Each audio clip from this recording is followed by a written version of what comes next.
Hello, brothers and sisters. I love you guys. I love you guys. I know a lot of us, have celebrated New Year's. There's a lot of people who feel like New Year's is not until April, you know. But New Year's is a time where people like to set new goals. People like to make affirmations for themselves. People want to make changes to go in new directions. And, a lot of people want to prophesy either into their own lives or into the lives of others.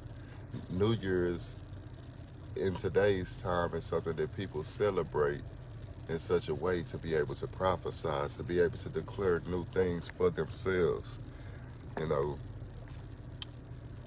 So whether a person celebrated it now, whether a person celebrated April, don't celebrate it at all, it's no big deal. Paul once said, you still observe time and days and years. I am afraid of you, because Christ reset things in such a way that those things do not matter to us as much as it once did to the people who lived before us. And I don't see nothing wrong with people taking time to be able to set their heart to better themselves. Whether it's a day that they call New Year's or whatever that they choose to do this, at some point of our lives, we all need to take a good look and reflect on where we're headed and decide if that's the way that we should go. So I don't see nothing against that. And,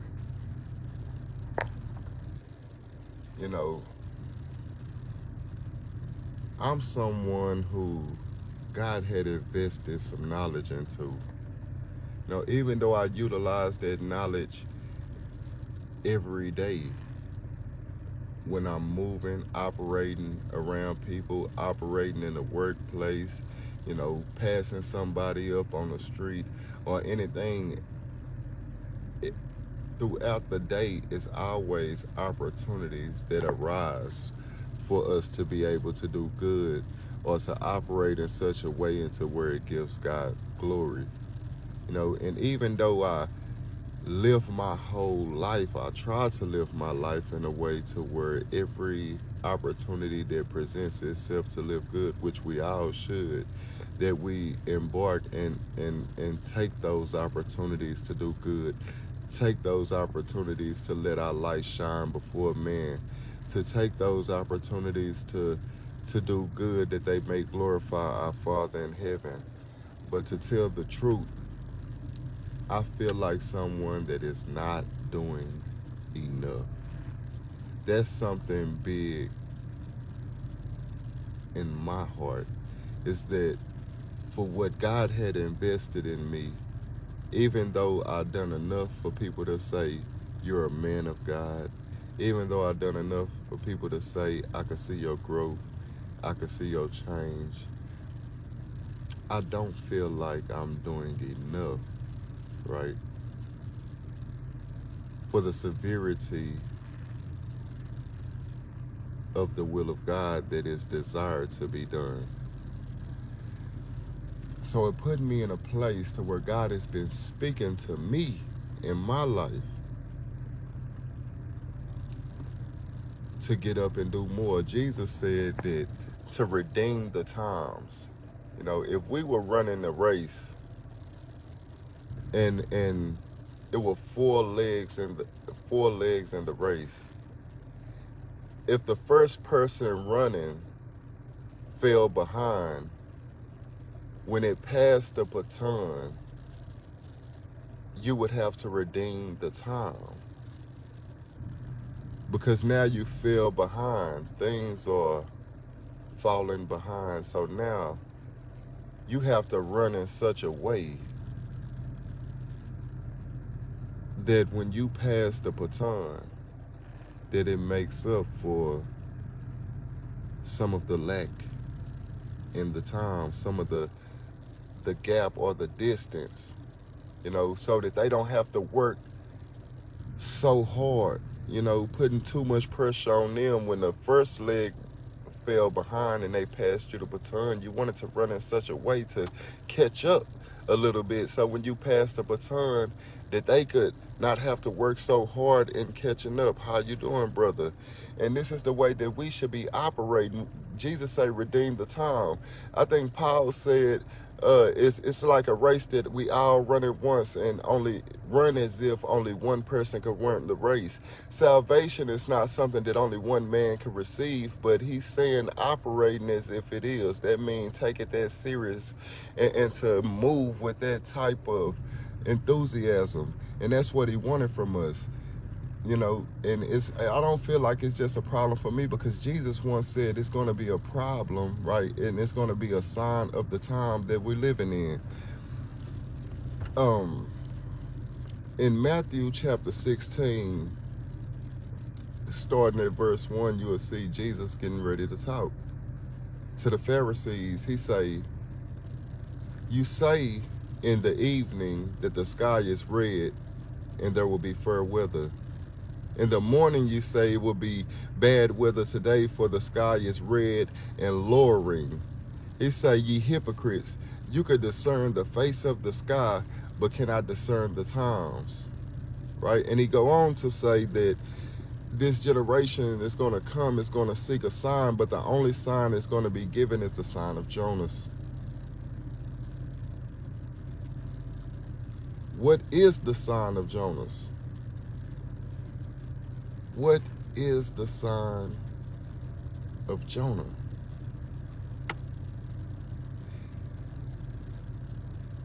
He said we could look up into the sky and we could tell what the weather going to be like, but we can't tell where we standing in God's plan. And that was something that he was not cheering them on. He wasn't patting them on the back because of this. He was saying it was kind of depressing. It was something that destroyed him. It was something that didn't make any sense, that we could look into the sky and tell what the weather gonna be like, but we don't know where we at in God's plan. God said, who is a householder that I could put over my house to deliver them meat in due season? Meaning being able to deliver them what they need in the time that they're in. So God had to bring to sight to someone to know where they're at inside of his plan, inside of his will. And he said the only sign, okay, let's read it. In verse 4, he say, a wicked and adulterous generation seeketh after a sign, but there shall be no sign given to it but the sign of the prophet Jonas. And in this generation, he claimed it to be wicked and adulterous. Why wicked and adulterous? Because in Jesus' time, he performed many signs and miracles for them to be able to see. After he ascended, when he sent forth his apostles, he say, go forth into the world and preach the gospel. They saw signs and wonders during Peter's ministry, during the apostles' ministry, during Paul's ministry. They received signs. They received to be able to see or make visible the power of God in that generation. But there was going to come a generation that they were not going to be able to make visible or make known the power of God. And he didn't say it was because God was not willing. He said because it was a wicked and adulterous generation. And the only sign that's going to be given is the sign of Jonas. Jonas was a man who wouldn't get up and do what he was meant to do. He was somebody that rebelled and didn't want to go forth and do or perform the will of God. He was somebody who rather had died than to do what it was meant for him to do. And we are these people today. We are these people today. God say, go forth into the highways and the byways and we say, no, it's dangerous out there, we ain't dealing with those people. He sent us to do things. He said, these signs follow those who believe, but we don't believe we could do these signs. He say, if you believe in me and have faith as a mustard seed, you will not only be able to do what is done to this fig tree, but you will be able to tell this mountain, get up and remove over there, and it will obey you. But we don't have the authority. We're not walking in the authority and the power to prove his word to be right. And so the sign to the people of where we at in this plan and in this plan of God that is perfectly mapped out, we'll be able to see that we living in a time that want to be able to see the power of God flowing through the earth, want to see the things that were read about when you look at these people in the Bible being lived out to this day. And we looking for it, and it say the world is waiting on the manifestations on the sons of God. So the world is waiting on this sign that God said the people were going to get. But that sign is not looking in the sky. That sign is inside of man. He said that when you see these things happening, when you see that this evil and wicked generation, it's not having the power of God flow through it, it points directly into what period of time that we living in. But we can't stay in that time forever. We have to come out of that time. We got to get to a place to where we operating in that faith and believing in God for the things that he said, that we can move forward and redeem the time, so that when we pass the baton on, we done made up for some of the lost void time, the time that was spent in vain upon this earth. And we have to be able to move and get ourselves back to this place to where we prove his word to be right. We prove his word to be right. He said the only sign that they were going to be given was the sign of Jonas. So I want to go to Jonas. Because I want to read just a little bit, not too much, but if you read it, the book is not too long, but the whole thing illustrate the rebellion of a man against doing the will of God. Now, I'm not going to just go through it all, but I do want to say this. It say, but the Lord sent out a great wind into the sea. And this is a physical story, but it got a spiritual meaning to it, because the word of God is spirit.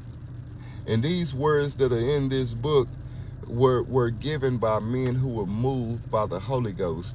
So a lot of times what you reading had a physical fulfillment, but it's telling a spiritual lesson. That's why the Bible say, he who is spiritual judgeth all things. So let's take a look at this and not just look at the carnal event of what happened, but let's look at the spirit of what is being said. It say, but the Lord sent out a great wind into the sea. Wind, in a spiritual aspect, symbolizes doctrine. It said, I wish you were not tossed to and fro by every wind of doctrine into the sea. A sea represents a multitude of people. So it's saying God sent out a wind into the sea. And there was a mighty tempest in the sea, that the ship was like to be broken. Then the mariners were afraid and cried every man unto his God, and cast forth the wares that were in the ship into the sea, and lighted it of them. But Jonah was gone down into the sides of the ship, and he lay down and was fast asleep.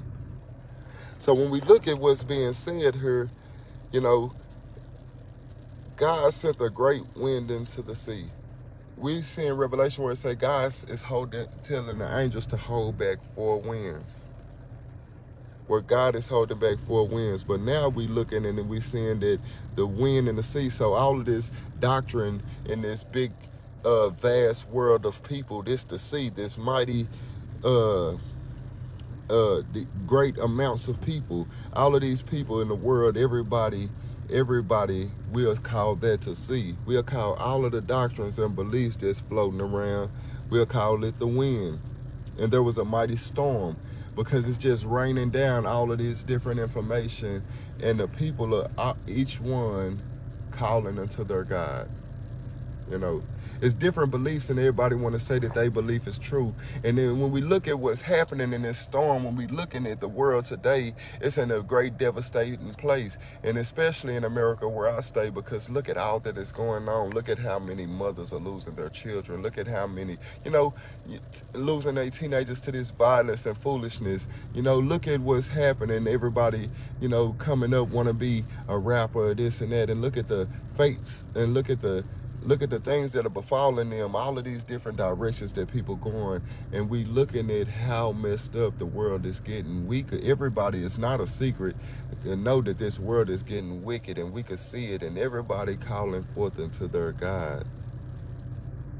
Because whoever is serving a real God should receive an answer that'll benefit the people, because everybody, it's no secret that we in a storm. Everybody say, hey, we got the God that's the real God, and that's the confusing part, but we all know that we in the midst of a storm. We all know we in the midst of a place where husbands are dying, right? Mothers are being left to be single mothers.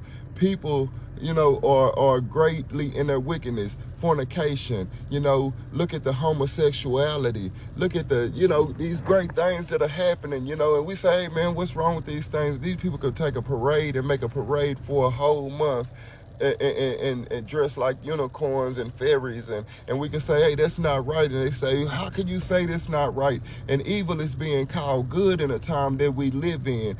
People that are living their life outside of the will of God, these people are being able to parade themselves with no restraint, nothing to calm the storm, and people are calling out to say, hey, look, this the solution, but God got to move his hand behind who is with him, or who he is with, to show the solution come to pass. So we got Jonah in this ship in the midst of a storm, but he is sleeping in the midst of all of this madness happening around him.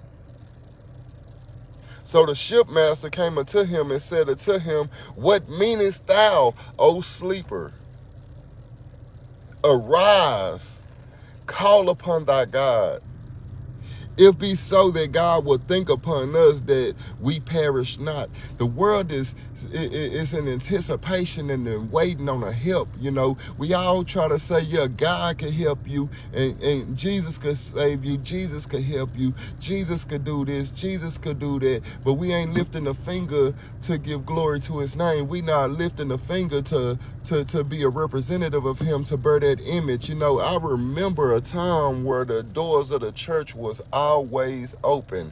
That was the saying. They say the doors of the church are always open, but we living in a time now where the doors of the church are now open. You get what I'm saying? And they not open for long all the time.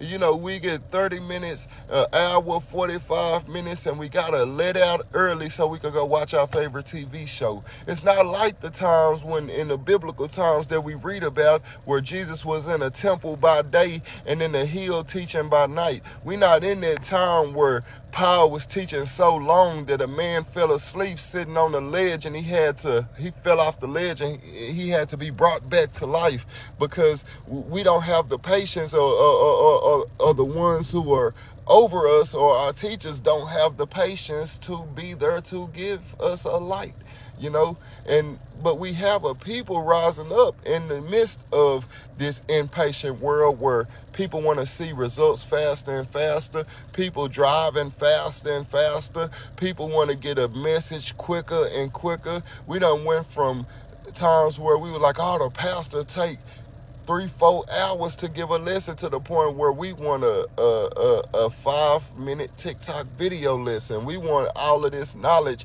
in 30 seconds. In 15 seconds, there's still a rising of people out of the midst of these ashes that are giving God more time than that, who are interested in concerned and engulfed in knowing God and seeking him out and being involved in that thing 24/7. I've met these people. I've known that these people exist. People that are constantly moved by what God is bringing them to. They always constantly involved in what God's word is saying. What is the mystery saying? They involved in how to try to make it look alive and to live it. And God is raising that up out of the ashes. But we were living in a time where everybody knows that we need salvation. Everybody knows that we need a help. Everybody knows that we need God's hand to prevail for us.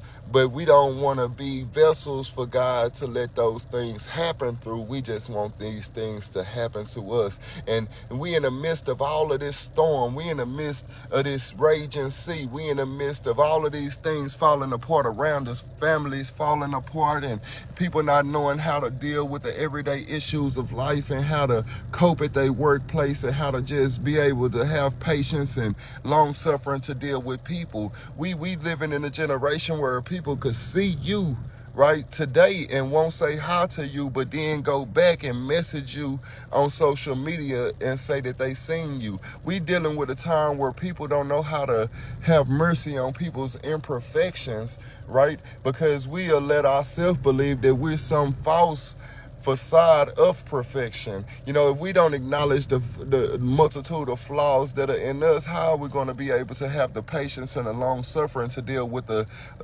imperfections and flaws in our neighbor, in our brother? We in a time where we just don't want to see nobody come and knock on our door. We just don't want to answer the phone call for these people who want to talk about what they going through. We at a time where we just don't have the patience, the time to deal with these people. But this is exactly what God is trying to call his people to do.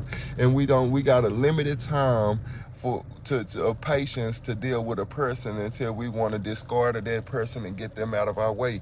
And that's the time that we living in. And the world is like we need help, we need aid, we're suffering, and nobody got patience and a long suffering to be able to be a help to them. So it's not looking at the sky that you're going to see a sign, it's looking at man upon the earth that you're going to see the sign, because the slack in what we are, the slack in our obedience to God is the sign to the people.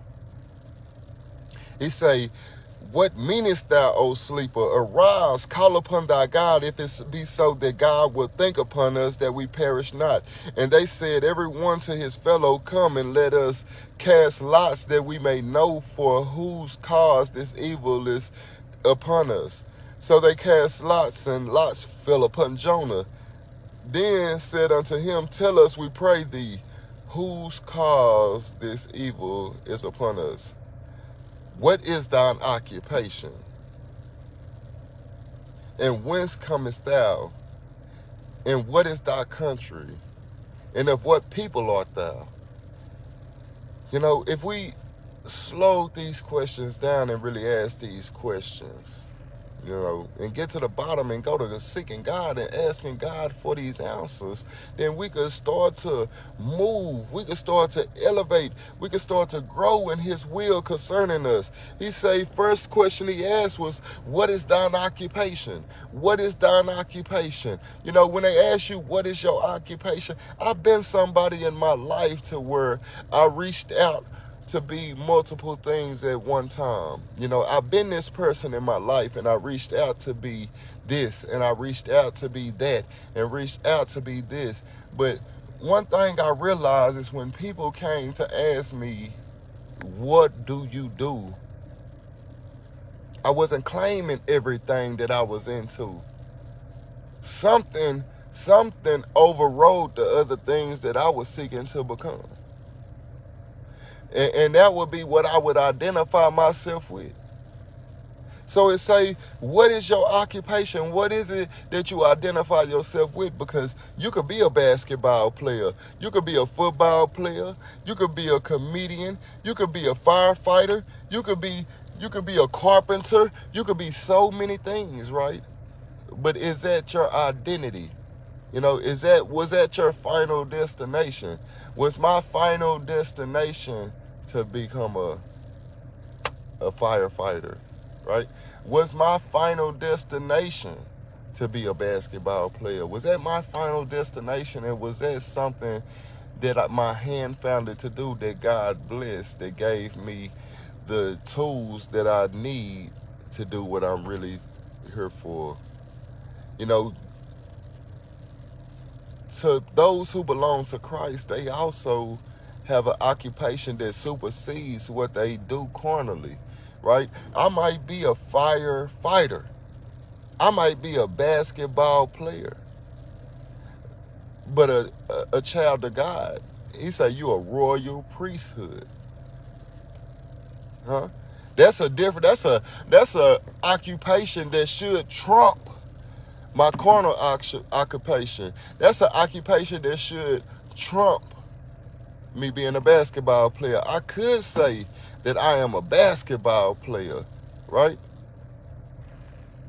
Or I could say that I'm a child of God and I play basketball. You know, I could say that I'm a servant of God, but I do carpentry. I could say that because it would show that that's what I identify myself as. It say, what is thy occupation? Jesus said, he who findeth his life will lose it.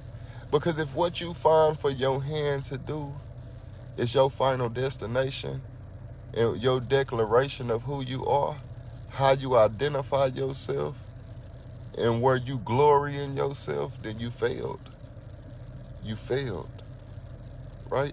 If you're looking at it from a godly aspect or from a biblical aspect, that's failure, because that's where you say when you find your life, you lose it. But if you lose your life for my sake, you'll find it. Not saying that I can't play basketball. Not saying that I can't be a carpenter. It's just saying don't let that be your purpose for existence. That's not your purpose for existence. That's something you found to do as you occupy until his return. But that's not your identity. Is not wrapped up in the profession that you choose carnally. Your identity ought to be into the spiritual man that reflects the image of the one who created you. He say, what is your occupation? And whence comest thou? What is thy country? And of what people art thou? All those are good questions, but I'm just going to stop for the sake of the first one. You know, and he said unto them, I am a Hebrew. Now for a people that exist, that God blinded, that are lost upon the earth, that other people found them, right, and served themselves to him. All of these questions could help a people that are lost find out who they are and where cometh thou. You know, where did I come from? You know, they say I'm African American. I don't know if I came from. You know, they say that I'm black. That don't tell me where I'm from. You know, it's a people on this earth that these questions, the rest of these questions, could benefit. What is thy country? Where did you come from? And what people art thou? Who was I before they called me African American? Who was I before they called me black? Who was I before that? You know, these questions really would benefit, even for the sake of what's being said, but for the sake being, because not only are the children of Judah God's people and the son of Jonah, but not only is Israel either, but God say to who all obeyed him gave he the power to become sons. So this is goes for all the people of God, no matter what nation and nationality and background that you come from. But he said unto them, I am Hebrew, and I fear the Lord, the God of heaven, which had made the sea and the dry land.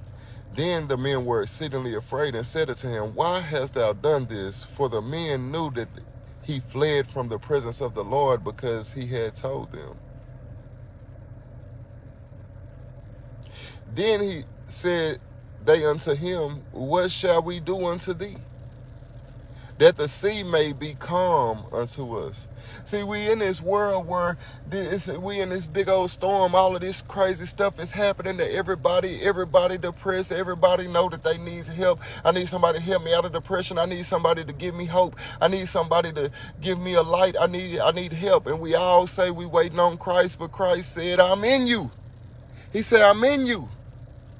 right? But we don't know how to feel Christ in us. We don't know how to feel that the power that raised up Christ from the dead lives in us and gives us the ability to be more powerful than we see ourselves at this moment. It's our lack of faith that is causing our weakness. It is our lack of faith that making our feeble hands and weak knees that we could barely stand up. We could barely get ourselves together, and nothing is within our power. It's not that God is not willing. It's not that it's not his plan for us. It's that we don't have the faith to see it come to pass. He say, then they said unto him, what shall we do unto thee that the sea may be calm unto us? It's some people out here that know that they need some help. It's some people out here that know that they waiting on Christ. It's some people out here that know that they need the power of God to show up in their lives, and that power resides in his vessels. That power resides in the people, and the people are praying to God and say, I need a sign. I need some hope. I need some light. Jesus say, you are the light. He say, you are the salt. He say, you are the hope. He say, it's in you.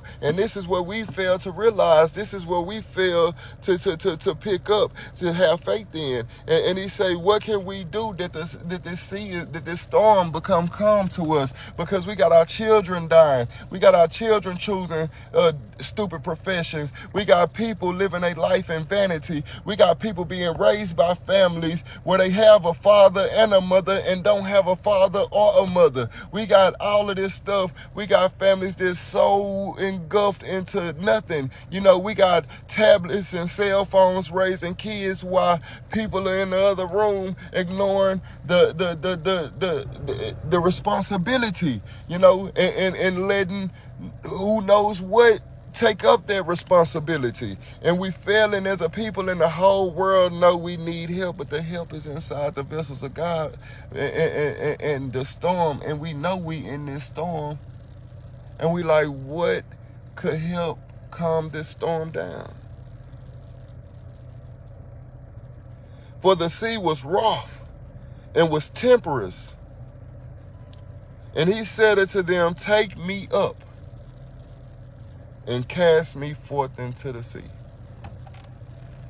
We got all of these multitudes of people with all of these messed up ideologies and mind states and hearts, and it's a spiritual war that God wants to be fought. And he say, this is what's going to calm the storm. Get me up and throw me out there. You know? God say, get up, go into the highways and the byways, go into the storm. I send you like sheep amongst wolves. He trying to throw us out there in the storm so that we could calm the storm. He said you could not only do what is done to this fig tree, but you could tell this mountain, get up and remove over there, and it's going to obey you. He said, this power I give you if you believe and faint not. And we got the power to go out there into the midst of this storm where everything is falling apart. It's almost breaking our ship or the land that we living on all the way into many pieces. We could go out there in the storm. When we get thrown out there, then we got the power to calm the storm. Nevertheless, the men rowed hard to bring it to the land, but they could not. There's some people out here trying to say, hey, we gonna fix it all, and we gonna fix it all, not moving in the will of God and don't have the authority of God. And the power of God is not backing them up. Even though they say, I could go out here and fix it, they can't. It's not until the vessel of God get up and go out into the storm that the storm could be calm. You get what I'm saying? For the sea was wroth and tempestuous against them. Wherefore they cried unto the Lord and said, we beseech thee, O Lord, we beseech thee, let us not perish for this man's life, and lay not upon us innocent blood, for the Lord has done as it. So they took up Jonah and they cast him into the sea. Right? And the moment he got out there, the sea ceased from her raging. When the people of God get up and get out and do what he set out for them to do, then it's the power inside his people for them to be a royal priesthood and for God's hand to move behind them to show that this is the way to go. walk therein. God got the power to make his power do this for us if we obey him. Right? This Jonah thing it just catch wildfire, right? Because I'm finna go to John chapter 21 because, John was the son of Bar-Jonas, right? But in this particular passage, he using Jonas, but not just to say his father name, but to draw this similarity in Peter to Jonas. Because the sign that the people was going to be given, this evil and wicked generation, was a sign of Jonas. But even Peter had some Jonas in him. Even Peter had some Jonas in him. So God had to talk to Peter so many different ways to get him to understand the severity of what he was saying. Because the thing is, God say, redeem the time. So at this point in time, Jesus has shown himself to his disciples after he had died and risen a number of times. And this is the last time recorded that he is going to show himself to them. Right? And it's another oh man, thank you, God. I might have to go back further than I had planned to, because it's a very, very big contrast in that story of Jonah and this story of Peter. And that's not all of that in the sign of Jonah, because, man, one thing about Jonah is he rather die than to see the people saved that he was sent to save. It's some people of God they don't like, they can't stand, and they hate. And even though they know God is all merciful, they don't want to extend God's mercy to them. Even though they know God got a wonderful grace, they don't want to extend no grace to them. You hear me? And I'd rather spend 3 days in the belly of this messed up well, in hell.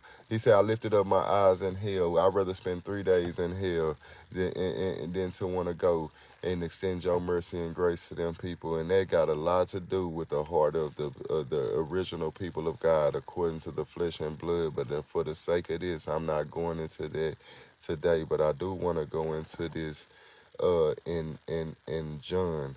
But I do want to show that they were in the midst of a storm in the sea. Oh, no, they wasn't. No, they wasn't. They were fishing at night. It wasn't no storm on the sea, but so I'm not gonna go back that far. But Jesus has saw them fish, and he say, have you caught anything? He say, nah, we ain't caught nothing. He said, cast your net on the other side. And at that moment, they knew that was Jesus, because it wasn't the first time that it happened.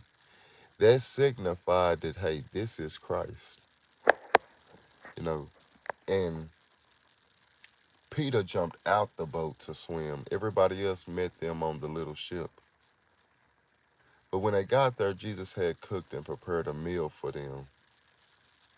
But he started to talking to Peter.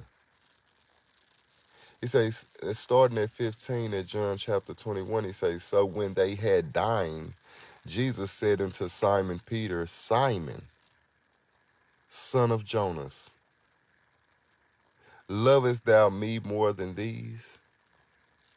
He said unto him, yea, Lord, thou knowest that I love thee. He said unto him, feed my lambs. He said unto him again a second time, Simon, son of Jonas, lovest thou me?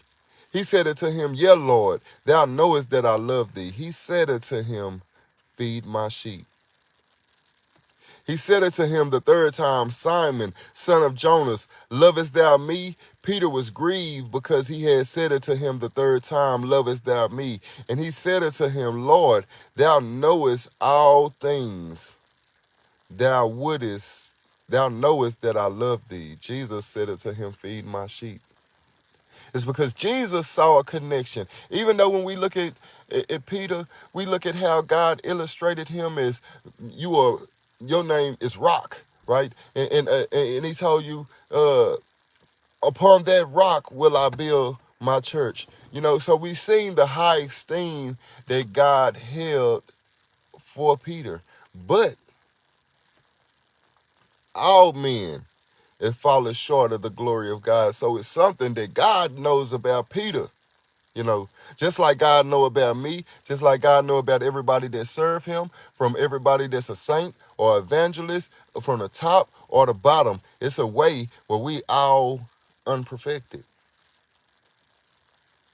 but together is different than we are apart. Apart, we all have our own flaws and we all have our own shortcomings. And even if people see you and say, "Oh, what a great man of God," it say if Abraham had were with the glory he could before men, but not before God, because when men, looked at who they were and who Abraham was, they could hold that to a high regard and say, "Oh man, it's so wonderful. You're such a great man of God." But when Abraham had to present himself to God, that was a different aspect because, God, he'll see your flaws. See, somebody else got more flaws than you, maybe don't want to point out your flaws or feel like you some type of false version of perfect. They could put you in that place, but you holding yourself up to the righteousness of God, know that, hey, you fall short. And this was something that God seen in Jonah. God, he attacking a problem that he know is in Peter. He getting to the root of the problem because he finna go to where we not gonna see him in the flesh this way that they had encountered him for these, so many years in his ministry. So he had to get them prepared. He had to have this ask him this question many times. He was planting a seed deep inside of Peter's head. Anytime Peter would have seen himself sitting still or idle, these words of Jesus would have came to mind. I would have been sitting still doing nothing, and Jesus just like, "Do you love me?" It's, "Oh man, I gotta get up and feed somebody. I gotta get up and feed some sheep." You get to just too relaxed and too settled and just like, "Hey man, everything I'm not finna do too much," and you can hear that voice come back and say, "Peter, lovest thou me? Peter, son of Jonas," because it wasn't just that his daddy's name was Bar Jonah. No, this connection in John 21 was the connection to Jonah, this man who was a sleeper, a man who didn't want to go, and he connected this lesson, right? Because look, he said, "Verily, verily, I say unto thee, when thou was young, thou girdest thyself and walkest whither thou wouldest." When you was young, before you really got into Christ and knew what his expectation of you was, you picked yourself up and put on your clothes and did whatever and whenever that you wanted to do. And that's the position that you was in. He say, but wait, once you come to the light, once you mature, when thou gets old, he say, but when thou shalt be old, thou shalt stretch forth thy hands, and another shall gird thee and carry thee where thou wouldest not. And see, that's the connection to Jonah. Jonah was being carried where he wouldest not. His desire, because wouldest or will and desire, they the same word. His desire was not to go. But God had sent him, gave him the grace. That's the covering. That's the girding of thyself. That's God's grace. It covers you. It's a license. I'm an imperfect person, but God had given me knowledge and a license to operate within his word and to go out and teach and proclaim his word. I got a grace over my life so I could do that. I'm not perfect. In my heart, he demands that I'm perfect, but my flesh, my carnal man, is an enemy against God. It can neither submit to God because it's his enemy. And my flesh is weaker than my heart. My heart reaches out to God even when my flesh is falling. That's how I know that my relationship with God is authentic, because in my heart, the things that he say are right, I declare them to be right. And when I'm doing those things, I'm like, God, look upon my integrity, help me, strengthen me. And when I'm doing what he says wrong, in my heart, I'm like, man, I'm so wrong. God, have mercy. God, forgive me. And that shows that the relationship between me and my Father is authentic. It's not fake. I'm having a real experience. I'm really in that walk. I'm not hiding from him in the bushes like Adam and Eve done. I'm facing him. I'm declaring it the same way he declared it, but my flesh is not perfect. And it's a grace over me to perform the things that God has for me to perform. And when he talking to him, he say, Peter, son of Jonas, lovest thou me? You know, he planting this seed in his head. Some stuff that your mother, your father, or somebody say to you all the time, it just kind of stick. I remember when I was in outpatient treatment, when I was on probation, the lady used to keep telling me, if you keep going to the barber shop, you're going to get your hair cut. You know, and I wasn't taking that advice at the time that it was given, but she just kept telling me, you keep going to the barber shop, you're going to get your hair cut. She was saying, you keep dealing and flirting with the things that you say you're trying to get away from, you're going to pick them back up again. If you keep flirting and dealing with the things that you're trying to get away from, you're going to pick it back up again. And, you know, as time passed and I kept going to the barber shop and I ended up with my hair cut, and that's just something that stuck with me. You know, the fact that she kept reiterating it, the fact that she kept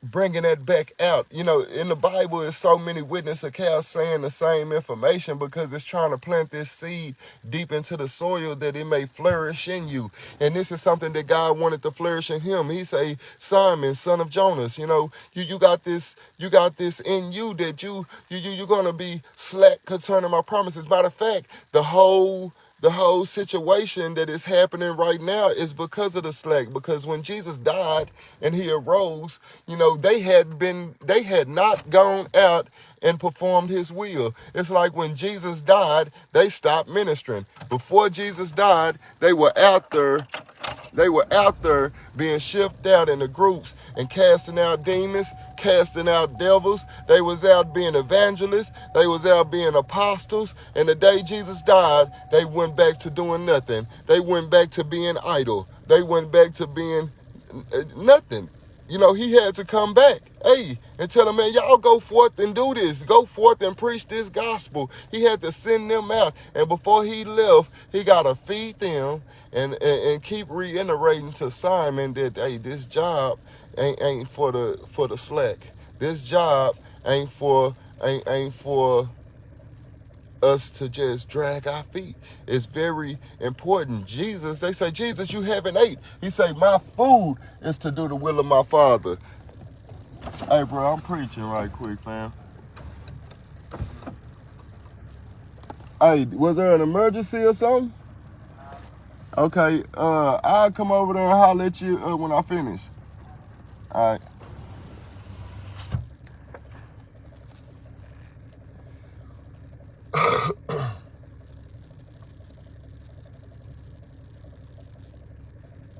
It's Satan. He had to reiterate to him over and over, you know, and that's something that God had to do, man. He had to keep planning, because at any time, the moment Jesus left, it was no work being done. The sun and the moon didn't give its light. You know, it was no work being done, but Jesus Christ said, hey man, I ain't leave so you could stop doing what I sent you to do. I didn't leave for that cause. And now I'm finna go away to the Father, and you're gonna be do greater things than I was doing, because I go to the Father. But when I go to the Father, it's going to be another time like when I died, and you ain't going to see me physically with your eyes. And I need you to know that you ain't got no time to slack. They asked Jesus, you ain't ate. He say, my food is to do the will of my Father. That's how serious he said it was, and that's how serious he wanted Peter to know that it was. That's how serious he wanted Peter to know. And to this day, he say that the sign to the evil and perverse generation is the sign of Jonah, man. And it's not just me being able to throw these words at you, it's also me, man. I could look for any opportunity to do good, you know, and take it. And it's going to give glory to God. But is that God's full expectation of me? Because he say, to whom much is given, much is required. God planted much in me. So much is required of me. And it's up to me to evaluate myself to say, am I doing enough? It's the same way to the church. You got to look at your church and say, man, we open 30 minutes once a week, an hour once a week, hour twice a week. Is that enough? I can't wait until see that the church, the doors are always open again. I can't wait till that's the saying again. And some churches do, man. Some churches, they involve, man, more than once a week on a Monday and a Tuesday. And I can't wait, man. When I was young, that's how the church operated. When I was young, that's how it went. Man, church, we was at church so much, we didn't think church ever closed. We would say that the doors of the church are always open. They might have not been always open. It might have been late night and the church was closed. But heck, we couldn't tell by how much we were there. We couldn't tell that these doors were ever locked. We couldn't tell that this thing was ever shut down, because it was always operating. We was at church so many days a week. We would fall asleep on the pews while our parents was there. It was just a place that the presence was always felt, man, and we need that to be again. But we don't gotta wait until somebody else do right for us to do right. Because he say, go out there into the highways and byways.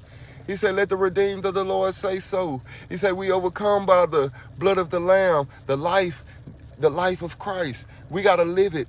That's what the blood of the Lamb is. It's telling us to live a life. He left footsteps for those to come hereafter to follow therein. We gotta do what he done. We gotta go out there. We gotta be there. We gotta show love. We gotta go out there. We ain't all gotta preach. But say we overcome by the blood of the Lamb and the word of our testimony. We're going to be out there showing our testimony, showing that God is so good that make a person want to have a piece of him, showing what God done did for me, where he done brought me from being this beast-like creature to a new creature, a new man, upright, able to stand up. I could go out there with my testimony. Ain't no time to wait for somebody else to do what's right. You got to make it up in your mind to do what's right, because he got his power, the power that raised up Christ from the dead, living inside of you. You might look at yourself in the mirror and say, I'm only one person. It's not much I could do. But Jesus Christ say 500 are going to flee from the voice of one. 10,000 are going to flee from two. So it don't mean that you got to wait on everybody else to join you to make something happen. We got to go out there and make it up in our mind individually to become a member of the body that's going to affect and nourish the other members of the body. It's a personal decision. But when we make enough of these personal decisions, we'll look up and collectively we'll be performing in a powerful way again, because God's hand will be prevailing and moving behind us. Not saying that it's not happening for groups of people on this earth today, but we got to get together and make it bigger. We got to give what God had given me and use it for your assistance and for you to use it for my assistance. We got different members in this one body that we have, and all of them are operating for the benefit of each other. Because when one is having a deficiency, other parts of the body have to work harder. It's the same way with, the cars that we make, right? We only mimicking the things that God made in us. A computer is just like a mimic of your mind. You just asking it to do the things that God had automatically, naturally made your mind to be able to do. To remember this for me, to hold information for me. They were just mimicking something that God had made. We look at the automobile or the car and we say, oh, this, and it's just like a functioning like a system like your body. It could be not having oil, it puts stress on another part of the car. Something that you're not getting fixed is putting stress on other parts of the car to the whole car break down, because a house divided against itself can't stand. So once all of these deficiencies start happening, you're not trying to help benefit those or fix these areas within the parts that are lacking, other parts having to step up and putting extra stress on these other parts. So God want to see us effectively work work together to be able to get this done. But you can't look to the man on the right of you and look to the man on the left of you waiting on somebody to move. Sometimes you got to make it in your mind to move. And when they see what God is doing through you, when they see the power of God prevailing and backing you up, it's when they decide to move. And it's an individual decision. And this lesson is something that matters to me too, because no matter what it is that people see me doing, say, "Oh, you such a man of God," I can still be in a place to where I don't feel like I'm doing enough. And somebody can say, "Don't feel like that." And that's the place where you got to be like Jesus, say, "Get thou behind me, Satan. Get thou behind me, Satan." He said, "Thou art an offense to me." He say, "It's something that is for me to do, and you trying to convince me not to do it. It's something that God is communicating with me and say, get up, make haste." You know what I'm saying? He's saying, "Get up. Don't occupy till I come." He's saying, "Go forth." And somebody say, "Oh, man, you're doing good enough now." It's the same position when Peter said, "No, you're not going to die." It's like, hold on, Satan. You're an offense to me. Get back, Satan. You're an offense to me. That's right, man. So we got to make it up in ourselves to, man, make a decision that's going to benefit those coming behind me. It's somebody else coming behind me that I need to be benefiting with the decisions that I make today. It's some stuff that, yeah, you might like to do in your life, but guess what? Those things you like to do in your life, you feel like it's okay, it's just me. But it's some people watching how you move. It's some people watching your footsteps. It's some people watching your actions, watching the way you glorify what you glorify, and you shun the way you shun, and walking behind you. Sometimes you got to make decisions in your life because it's not just about how you feel. It's not just about the consequences that you're willing to take on or what you're willing to deal with. It's about all those people that's coming behind you. They can find another way, another option, a way out, a way over, a way through, because they were able to see those things when they seen you. So I'm going to leave it here for now. It's a lot more that need to be said, because it's going to be a beautiful year if God allow it to be, because it's going to be some things that are hard to be said that are going to be said. And, praise God for his will. Praise God for his plan, because he's going to bring these things to pass. Whether you make it up in your mind to get up and go out or not. Jesus said, "God will raise up these stones." You know what I mean? God will take a rock and raise it up to do what it is that you made it up in your heart you're not going to do. My boy.